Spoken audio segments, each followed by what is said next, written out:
Bienvenue sur Africa 24 dans cette nouvelle édition du Morning News. Au sommaire de l'actualité, marche de l'opposition sénégalaise pour une présidentielle transparente. Ce sont des milliers de personnes qui étaient dans les rues de Dakar. Mobilisation à moins de 3 mois du premier tour de l'élection présidentielle. Impact sur la santé de l'utilisation domestique du bois de feu dans les pays en développement. Gros plan sur la situation au Nigeria où certains tentent de trouver des solutions alternatives. Et de la musique, en fin d'édition, rencontre à suivre avec le slameur congolais Yekima, artiste qui puise son inspiration dans la vie politique mouvementée et incertaine qui prévaut toujours dans son pays d'origine, la République démocratique du Congo. Au Sénégal, l'opposition a été mobilisée ce jeudi dans la capitale Dakar. Une opposition particulièrement inquiète à l'approche de l'élection présidentielle avec des craintes autour du fichier électoral et sur la question aussi des parrainages. Exigeons des élections transparentes, pouvait-on lire sur les banderoles lors de cette marche encadrée par la police. Marche à l'appel du FRN, le Front de résistance nationale, la coalition de l'opposition. Reportage El Hadji Ndiaye. L'opposition sénégalaise renoue avec les marches de protestation. Jeudi 29 novembre 2018, c'est à l'initiative du Front national de résistance que de nombreux sympathisants ont battu une nouvelle fois le macadam. Le manque d'informations sur le fichier électoral de l'élection présidentielle 2019 constitue l'une de leurs principales revendications. Macky Sall qui invite la classe politique pour une élection présidentielle avec un fichier piégé, avec un processus électoral piégé. Comment un candidat à la candidature, le président de la République Macky Sall, peut-il être le seul à disposer du bon fichier électoral? De la place de la Nation jusqu'au rond-point de la radio-télévision sénégalaise, ils ont démontré leur mécontentement. Ils veulent entre autres la participation des candidatures de Karim Wade et de Khalifa Sall à l'élection présidentielle prévue en février 2019. Khalifa Sall et Karim Wade ne participeront pas à l'élection. Macky Sall, lui, il ne participera pas à l'élection présidentielle de 2019. Pour poursuivre leurs revendications, l'opposition promet également d'assiéger le ministère de l'Intérieur le 6 décembre 2018. Le Conseil présidentiel pour l'Afrique, initié par le président français Emmanuel Macron, a célébré ce 30 novembre son premier anniversaire à Paris. Le CPA, organe censé incarner le renouveau dans la relation entre la France et le continent africain. Alors, un an après le discours prononcé par le chef de l'État français à l'université de Ouagadougou pour livrer sa vision du continent, quel bilan? Jules Armand Agnambossou, coordinateur du CPA, nous livre quelques éléments de réponse. Ce n'est pas le CPA que nous célébrons, ni une énième tentative présumée de la France de recycler les vieux et amers schémas paternalistes, passéistes, au profit d'un colonialisme 3.0. Non, ce que nous célébrons à travers l'événement de cet après-midi, c'est le renouveau des relations entre la France et les pays d'Afrique. Et ce renouveau, il s'incarne, nous en avons vu quelques extraits tout à l'heure, dans le discours fondateur de Ouaga, qui constitue le cadre non seulement des missions et actions du CPA, mais au-delà du Conseil présidentiel pour l'Afrique. Rémi Rioux, le directeur général de l'AFD, l'a rappelé tout à l'heure, la feuille de route de nombre d'institutions qui concourent à la politique extérieure de la France en Afrique. Ils étaient des dizaines de milliers dans les rues de Lomé ce jeudi. Une manifestation à l'appel de la principale coalition de l'opposition. Les revendications n'ont pas changé. Le mot d'ordre est le même. Reprise intégrale du recensement électoral, recomposition de la commission électorale ou encore le rejet du projet de loi sur les réformes constitutionnelles et le refus, bien sûr, de participer aux législatives prévues le 20 décembre. L'opposition exige une reprise totale de tout le processus électoral. Reportage Emefa Kofi.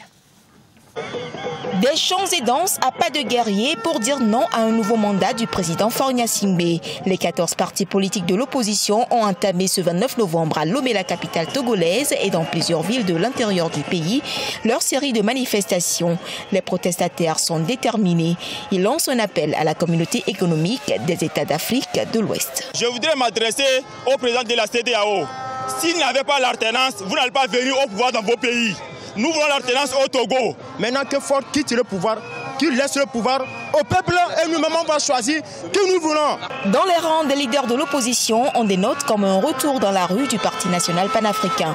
Ensemble, ils disent oui au projet de révision constitutionnelle introduit à l'Assemblée nationale par la CEDEAO, mais rejettent le plan de leurs adversaires qui accorde la possibilité au président Faure Gnassingbé de briguer un 3e mandat. Le processus de règlement des crises est en souffrance.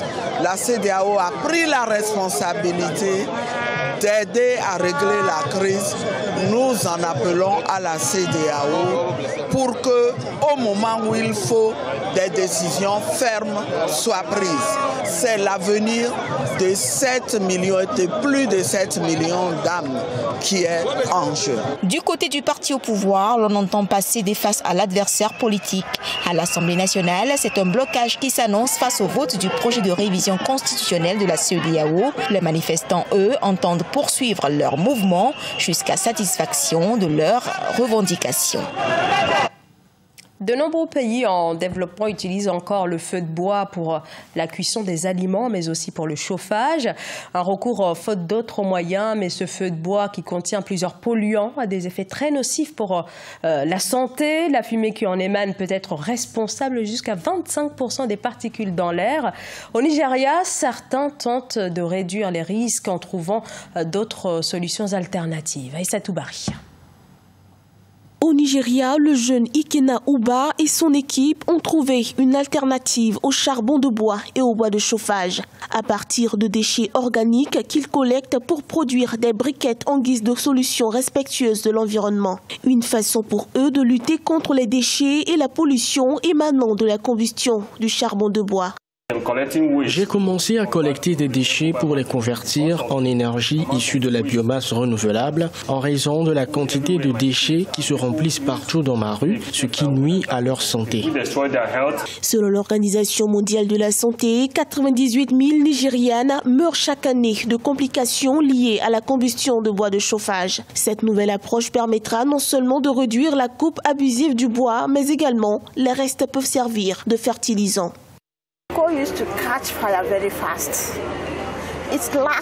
Les briquettes durent plus longtemps que les autres charbons.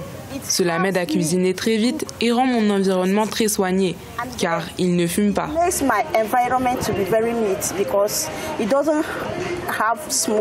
Le nouveau système de combustion pourrait également contribuer à résoudre les problèmes liés aux déchets et à l'usage du charbon de bois au Nigeria. Selon la Banque mondiale, le pays produit plus de 40 millions de tonnes de déchets chaque année. Yekima, un artiste que l'on ne présente plus en République démocratique du Congo, slameur de renom dont l'engagement reste l'une des caractéristiques premières de ses textes. Son portrait par Adjidatou Badawi. Par sa musique, l'artiste congolais de slam Yekima raconte la vie politique de son pays tout en mettant un accent sur l'évolution socio-économique de la République démocratique du Congo. Pour lui, la poésie parlée est un moyen d'expression, un outil de dénonciation des maux sociaux. Dans l'afro-slam qui est mon style, je suis un témoin de ma société.